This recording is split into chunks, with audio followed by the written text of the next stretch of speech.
So welcome all. It's nice to see the morning greetings over on the chat stream, and yeah, happy to again be with you. And yeah, we'll settle in and practice together. So yeah, finding a posture that feels sustainable.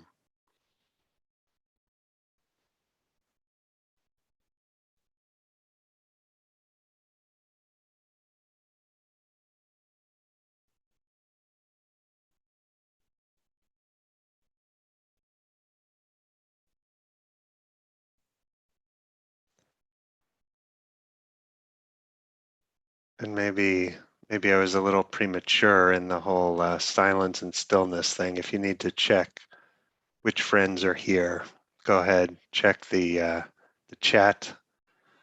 Forget about that whole silence and stillness thing. I see Stinson Beach is in the house. Boise, yeah, welcome to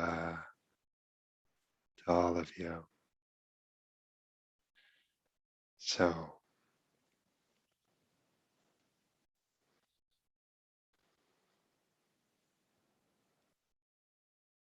yeah,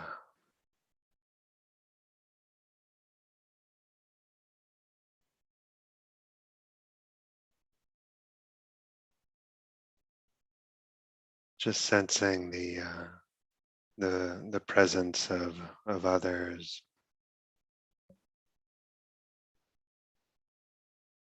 The jewel of sangha,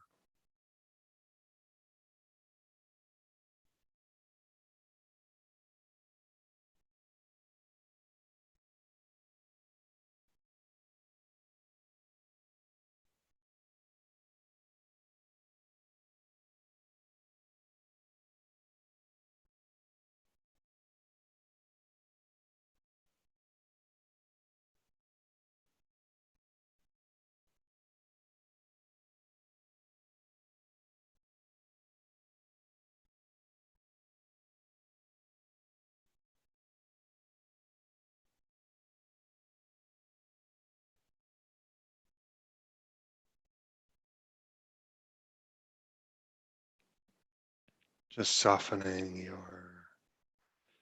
your face.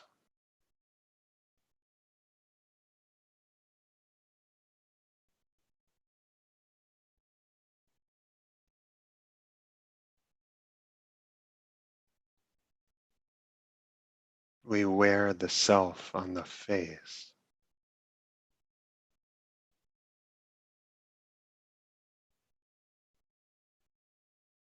In other words, a certain kind of self-consciousness creates tension in our face.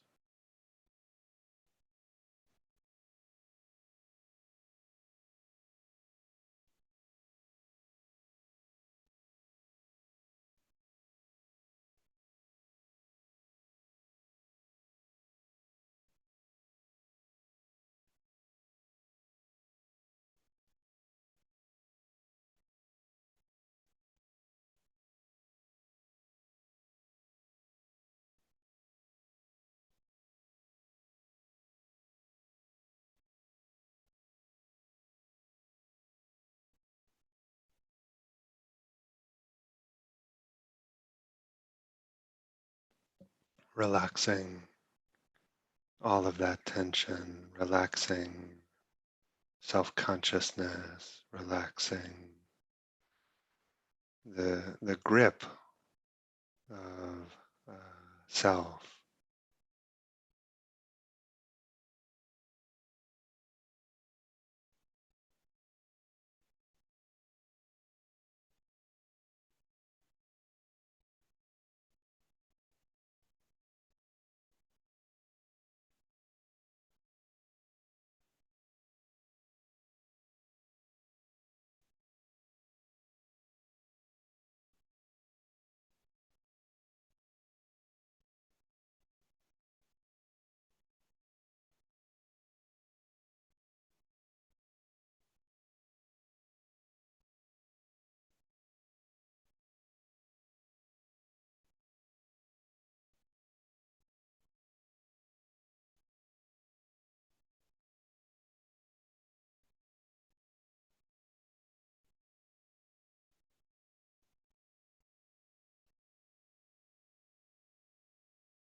Relaxing the shoulders,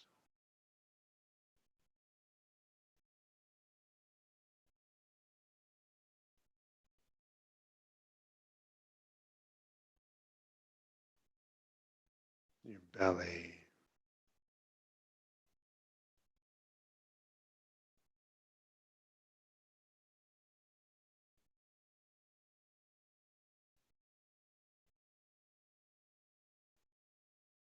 the hands.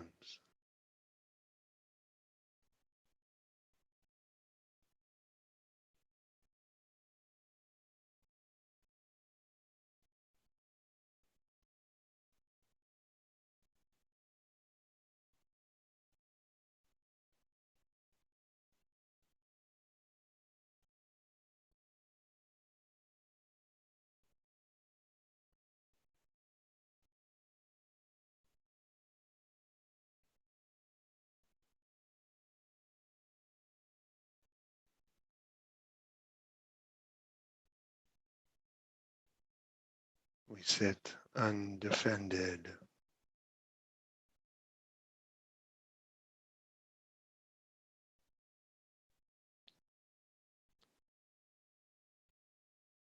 but there's a deep dignity in being undefended.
The game of fixing,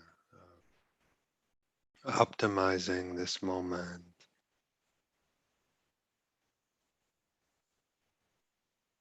shoring up our resources.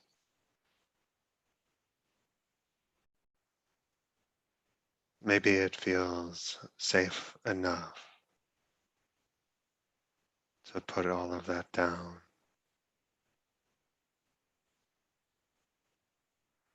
to rest in the good will of sangha,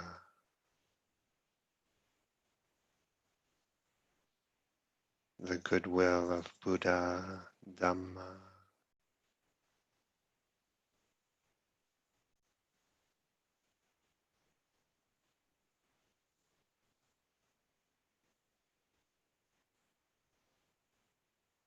to truly make peace with this moment.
we just keep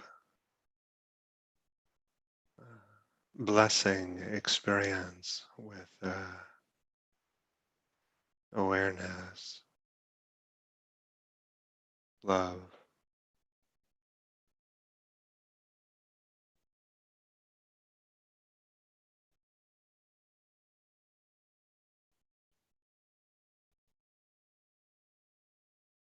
Non-equanimity arises as a kind of density, friction,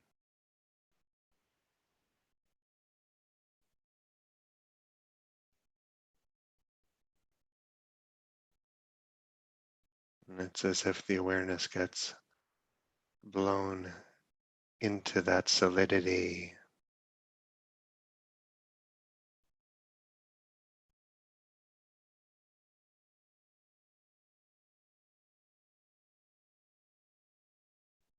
everything becoming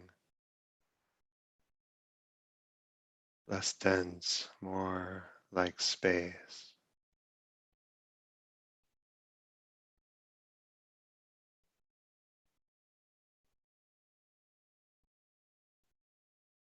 Giving up all our fights.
wherever story or narratives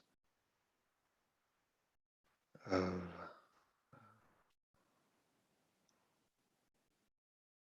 time, of our autobiography, the story of this meditation, as that accumulates and we notice it, we just breathe awareness into all of it.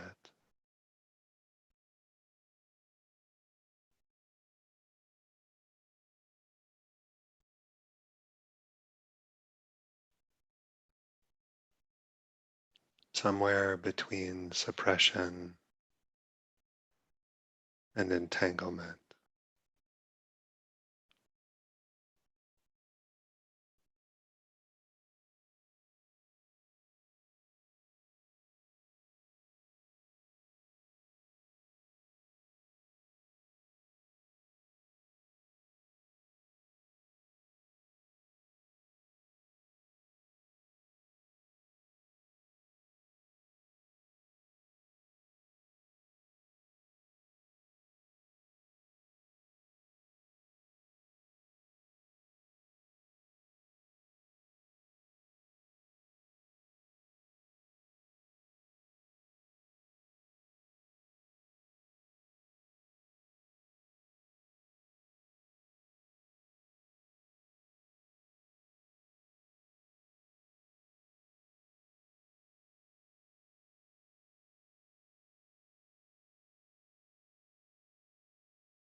So welcome. Always struck you can kind of say welcome before sitting, but then the welcome after sitting feels like sort of true welcome, yeah. Um, so I'm happy to be with you and be continuing this exploration around equanimity. So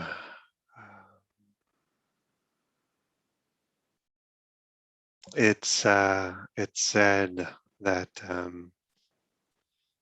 all of biology is evolutionary biology. Um, we humans, we don't just come from animals. Sometimes we say that we come from animals. Let you in on a little secret. We uh, we are animals, and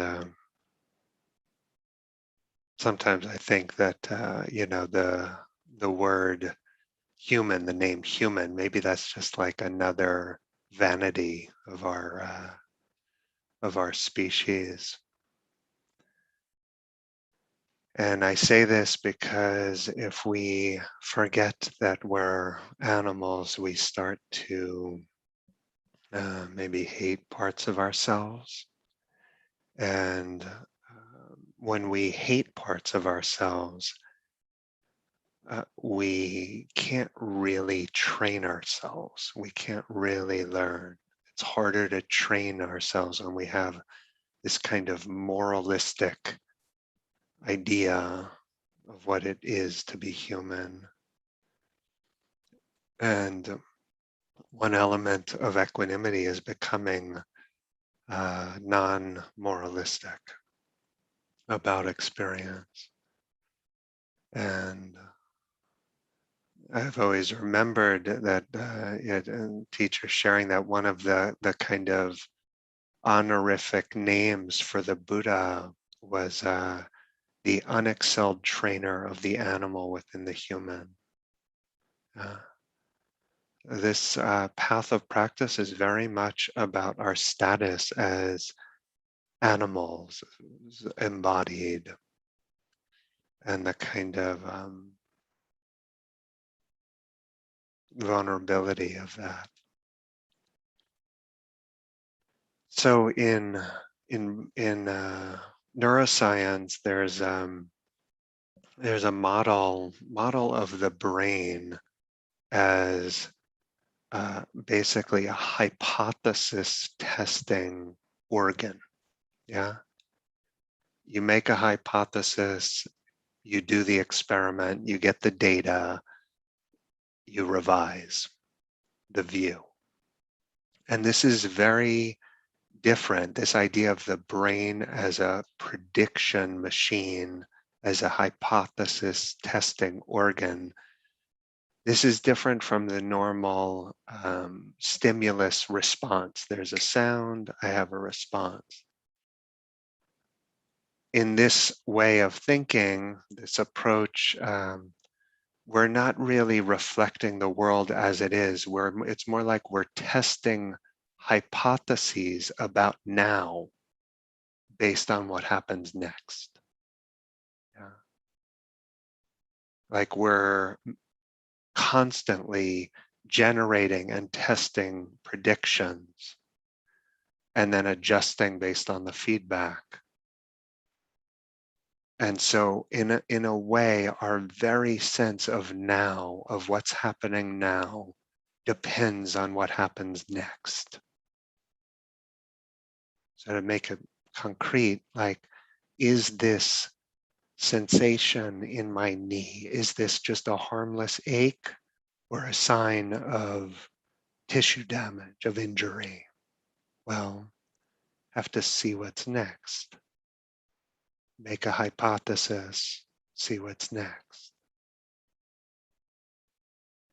And from this perspective, perception is a process of optimizing beliefs about the causes of my knee sensations. Yeah.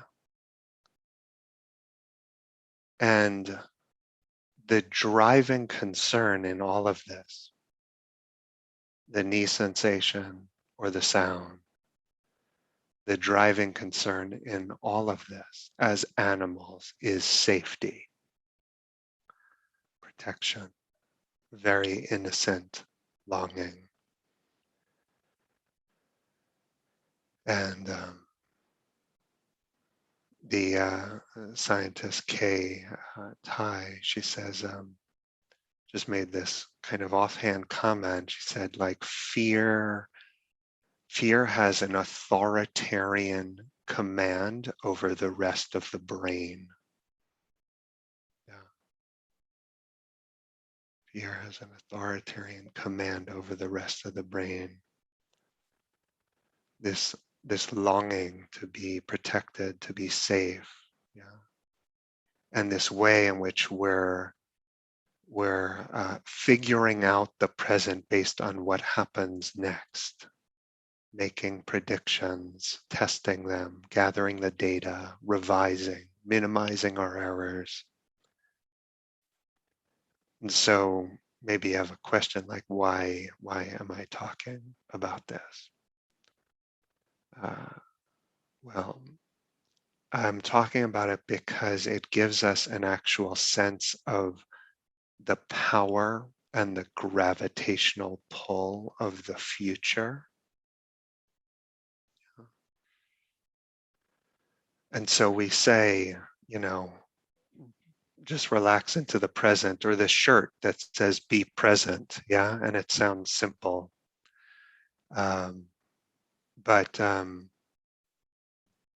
it's actually very, quite radical. Yeah. To be present. It's an act of letting go, to really be present. Because in some sense, to be present is to be open to that vulnerability, to our mortality, to be undefended against the future, to begin to put down some of this habit of generating hypotheses about the next moment, the next moment.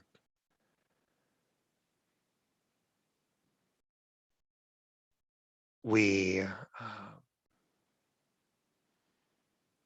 don't always recognize, yeah, to be open to the present moment. This is like a profoundly unguarded state. There's a dignity in it and a power, and as we'll see, a safety in it, but it is a profoundly unguarded state. And in this mix, as we're trying to ensure our safety in this mix, as we're modeling our inner world, trying to understand, what does this mean inside me? What does this sensation mean? What does that mean? In all of this, maybe the most important signal, the most important, that has the most salience, is something like pain, something unexpected, something unpleasant. And so we get very preoccupied with pain. And because it seems to mean a lot. And it gets us moving into this mode of, what is this? Hypothesizing, checking this moment against the next moment. And so all of this is to say is that equanimity is vital if we're to step out of this loop of preoccupation with the next moment. Yeah. to actually, for the heart not to be spun by pain, for us not to over interpret pain. Like often it just, pain means too much to us. We over interpret it. Yeah. Because we're animals, because we're patrolling our borders, because we are surveilling, yeah, to see is everything okay. And so even little pains, little bits of dukkha feel, as I was saying yesterday, they feel like these freak accidents rather than just woven into the fabric of our universe, the fabric of our biology. And so we become so vigilant. And equanimity with pain creates a deeper sense of safety. We're not tracking threats in the same way. Our vigilance starts to let down, the belly gets soft, experience feels less dense, and we settle into the moment in a more profound way, a way that feels nourishing. And the waves of pain or discomfort, the signals of threat rise up, the contraction or the pressures, the tingling, the sharpness, the dullness, all of this rises up. And then that itself brings on a kind of cascade of emotion. And then the mind goes scrambling. What is this? What do I do? What can I do? What does this mean about now? What does this mean about me? What does this mean about the trajectory of my life? And we just bring it all down into the present moment with this equanimous heart. Even even small pains can create a sense of desperation when we really look. Yeah, just this itch on my face. I can sense the builds into a certain kind of desperation, and so we stay. We feel our way through it. We keep our chest open. We breathe into it. Yeah. We rest in the triple gem. We have confidence in this Buddhist path, and we open to the whole body. Yeah.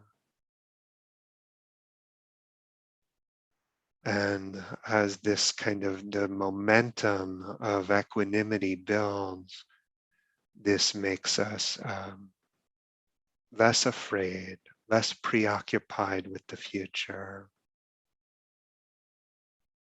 And we start to settle into the present moment, a moment that doesn't feel sandwiched between past and future. Some kinds of present feel like the, sandwiched. Yeah, I was that. Here's where we are, and this is coming next. As we develop equanimity, we don't feel sandwiched in that way. Yeah, we drop into a deeper kind of presence and totally exposed, but the equanimity creating a sense of uh, of refuge.